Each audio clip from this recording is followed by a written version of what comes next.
Okay, welcome to our Erev Shabbat Parashat class, Parashat Vayakhel. It's also Parashat Para this week. When is giving too much? What's the limit? People that are righteous and charitable jump out of their seat and say, never, it's never too much. Seems like our parasha alludes to some finite or amount or limitation to giving.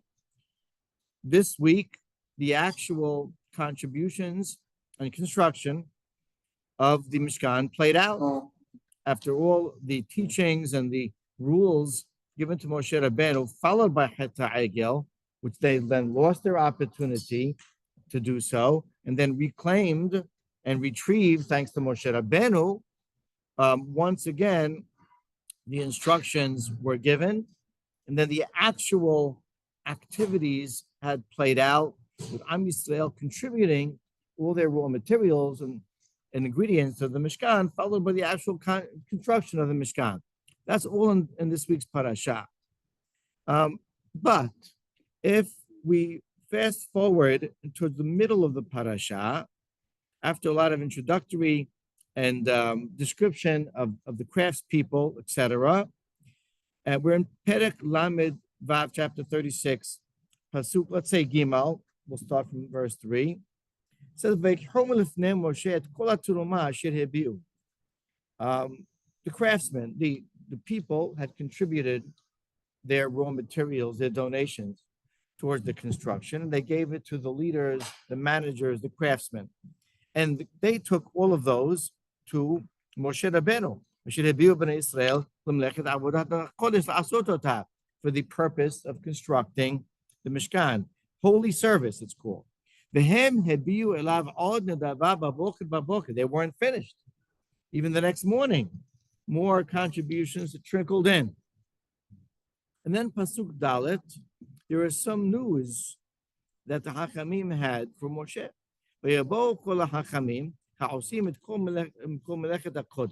So all the wise men, the craftsmen, those who were infused with Chokhmat Lev, the Torah describes, to construct the Mishkan, all the intricacies of it, came to Moshe Rabbeinu.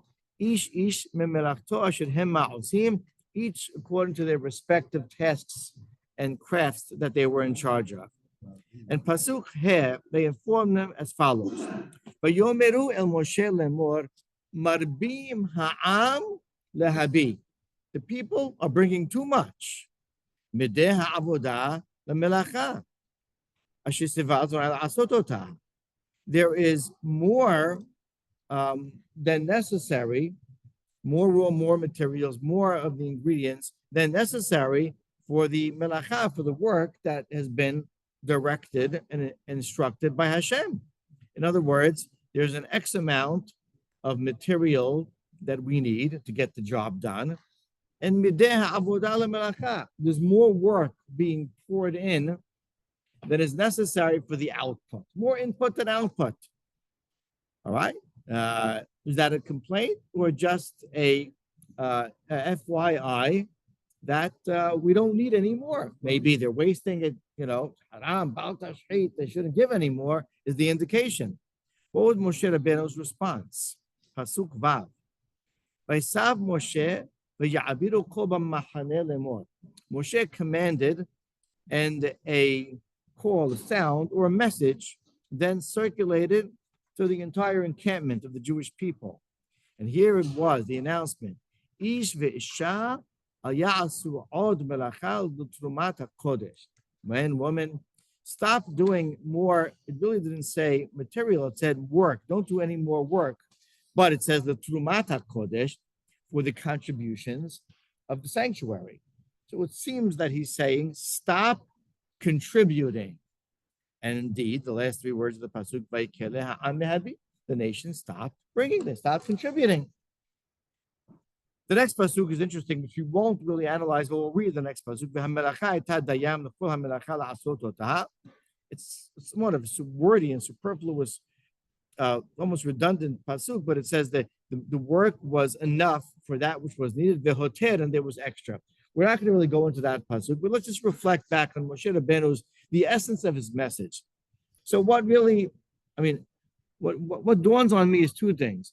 The first time, in a matter of jest, I'll say this might be the first and last time that a rabbi has ever and will ever say that's too much money for contributing to the shul. Stop the contributions, right? That was Moshe Rabbeinu broke the mold with that, but that was never to be repeated.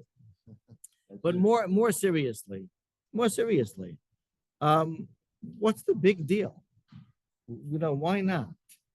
Let them make some more. They can keep some of it, in inventory. And the treasury, they had a treasury, the Beit HaMikdash.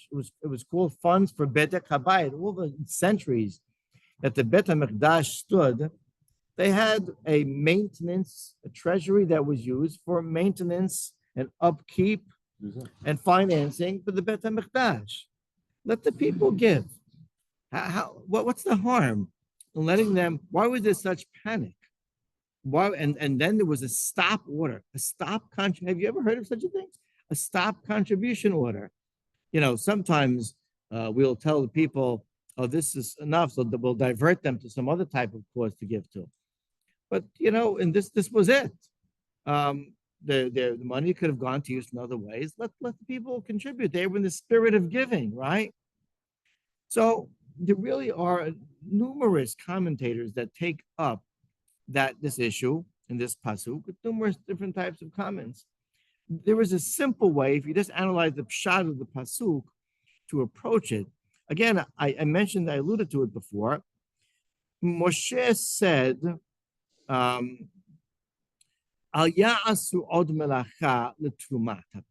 don't do any more work for the contribution to the sanctuary.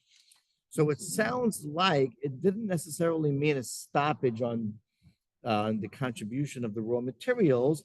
And indeed, Ora Hayim and a number of the commentators say that it wasn't really accepted, their gold and their silver and all their other raw material contribution. And it was really the melacha part. In other words, there was all of these voluntary workers. The women were using their expertise to create material, right? And there was different mentionings and descriptions of them doing it as they were, making the strings. They were spinning and they were weaving, etc. Okay, maybe that was not necessary. So stop that melacha. People were working with wood, even though the next level, non-crafts, official crafts people. So ayasu melacha, don't do any more work using the raw materials, but the raw materials were allowed to keep pouring in. So that's a way to reconcile the pshat. Okay. I'd like to offer two other approaches. One more deep and one more surface level. But I'll go with the deep one first.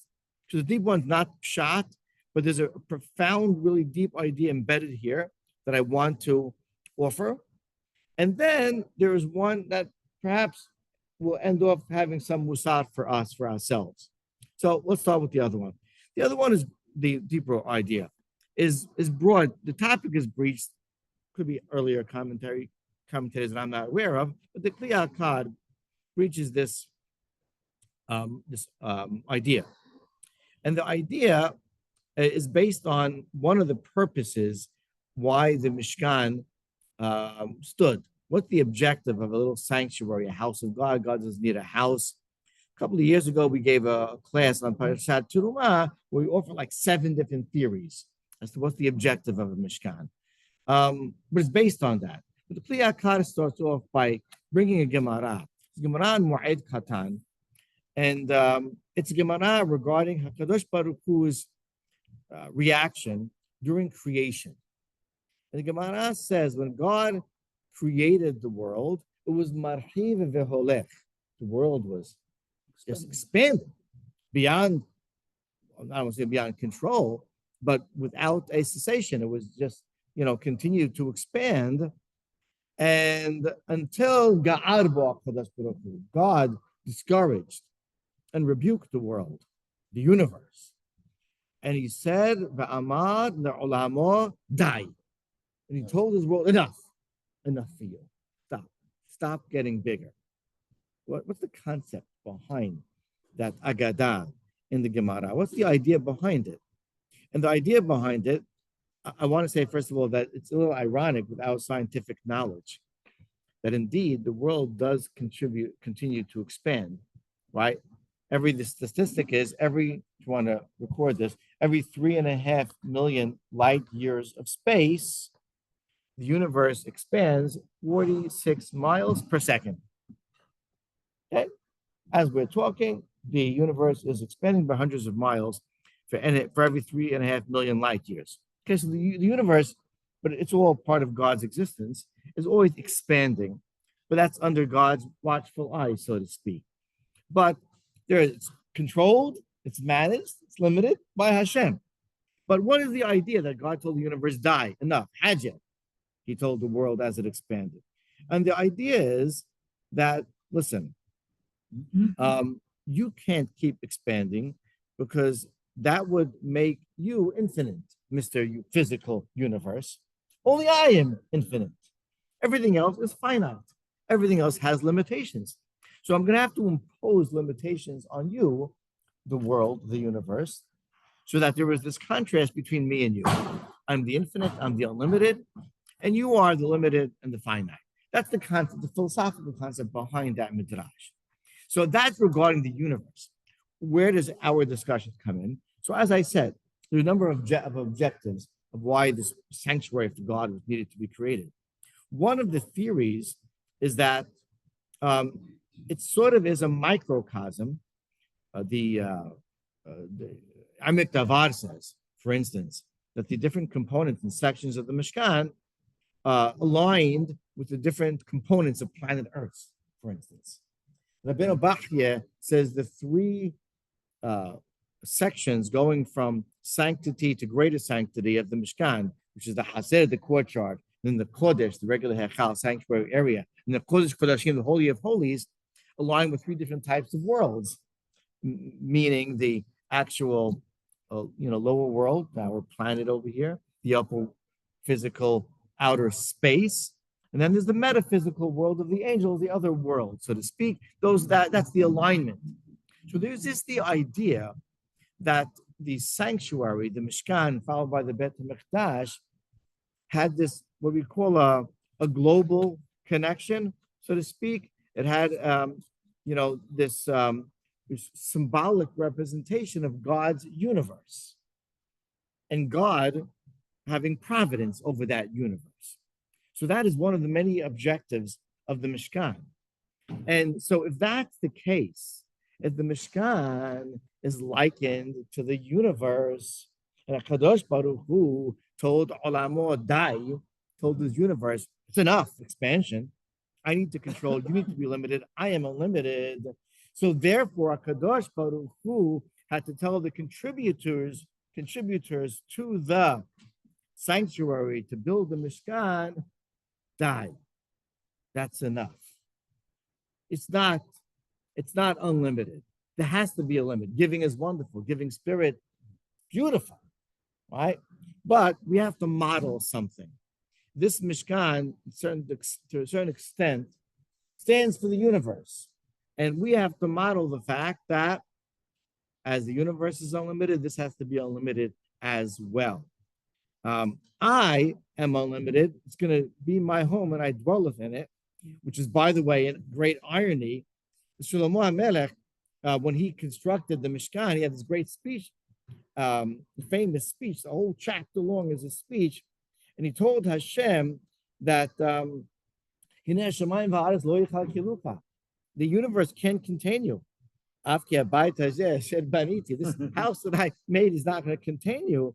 Yet the Midrash says, God said, I understand, but I'm going to misamsim. I'm going to contract myself, so to speak, and make my Shekhinah, my presence dwelleth underneath. So I, the unlimited, somehow will contract myself, so to speak, for my presence, is all metaphoric, to be in the sanctuary, but the sanctuary itself has to be limited. Me, the unlimited, I'm willing to dwell there. But that, as my universe is, has to be limited. So there's a deep philosophical idea behind stop the work. Incidentally, by the way, before I get to the other idea I'll present, here's a statistic. for you, a little trivia. You can ask it on your table. What melacha, the 39 prohibited modes of work on Shabbat, what melacha is alluded to here? You know, the 39 are all in the Mishnah, Torah Sheba'al Peh. There's only a few that are explicit in the Torah. Harish, kasir, harvesting, plowing. This is an indirect hint to the melacha of carrying. Nachamim learned from here, carrying a hosa'ah, mirishut, from one domain to the next. From here, it's from the public domain to the private domain. Because of the people, it was the Mahane Israel, were in the public domain. Moshe Rabbeinu was the Mahane Leviyah. The Levites were surrounding the Mishkan. And then there was the private domain, Mahane Shekhinah, Moshe Rabbeinu was. So Moshe Rabbeinu told them, don't bring any more from where you are, the Reshut HaRabim, to where I am, public domain, to the Reshut HaYachid. And he called it a melacha. Okay, so anyway, that's a, FYI, a trivia. You can ask someone that. It's a nice thing to know. But anyway, the first deeper idea as to the cessation of contribution is what we presented in terms of the philosophy behind the universe, the Mishkan, etc. But here's a very nice idea that Ramban points it out. The truth is, what do we learn from the fact that the people were bringing seemingly without limit, uncontrollably, right? The Ramban says it's a beautiful thing, right?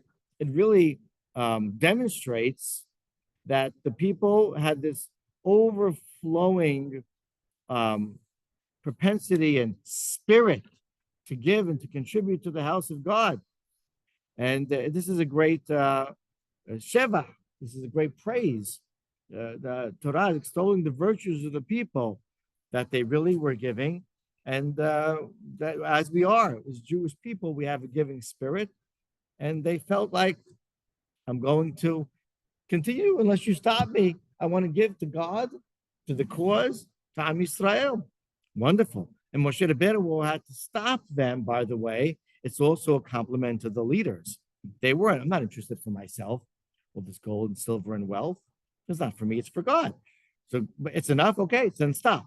It's very complimentary, says the Rambam. It's a very nice idea. So within the stop order is also, something that is a description which is complementary to Am Yisrael on one hand, and to Moshe Rabbeinu and the leaders on the other hand.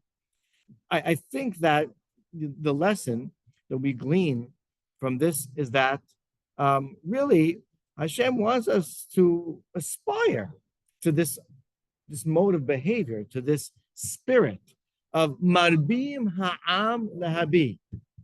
Right? This is the default. This is the way it's supposed to be, unless we're told to stop. Marbim ha'am lehabi didn't just mean money. It meant of their time. It meant of their effort. It meant of their willingness to give to Hashem and to give to the people and to give selflessly, right? Disregarding the wealth that they personally had amassed, disregarding their time, just to be absolute giving people without thinking of personal ramifications. Obviously, we all have to be logical and realistic and rational, right? We can drain our savings account and we can take away, prioritize our time, but it's the spirit that's important. The spirit that the Torah teaches us here is what Am Yisrael modeled. Marbim ha'am lehabi. How much should you bring? Mideh ha'avodah lemelacha. Don't think that there is an end. Bring, give, contribute, invest effort, sometimes more that's necessary. And this is reminiscent of the saying in Pirkei Avot that Hachamim have for us, which is, Lo alecha hamelacha legmor. God says that you're only human. You can never finish. You can't do everything in your life. You can't save the world.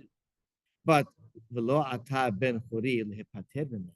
On the other hand, you're never exempt from stopping. So you'll never finish. You'll never be perfect. You'll never, attain all possible goals, right? but never stop trying. Marbim ha'am lehabi. You bring, I'll tell you when it's haji. I'll tell you when you have to stop. Your job is to give endlessly, to contribute endlessly, to invest effort endlessly. That's the spirit, that's the idea. And, the rules as to when and how much, I'll know how to insert them. But in the spirit, in the nature, in the willingness, in the love of it all, your attitude, says Am Yisrael, the paradigm here in the building of the Mishkan for Am Yisrael's willingness to give to Hashem and to give to others is Marbim Ha'am Lahadi, giving more that's necessary. Amen. Amen.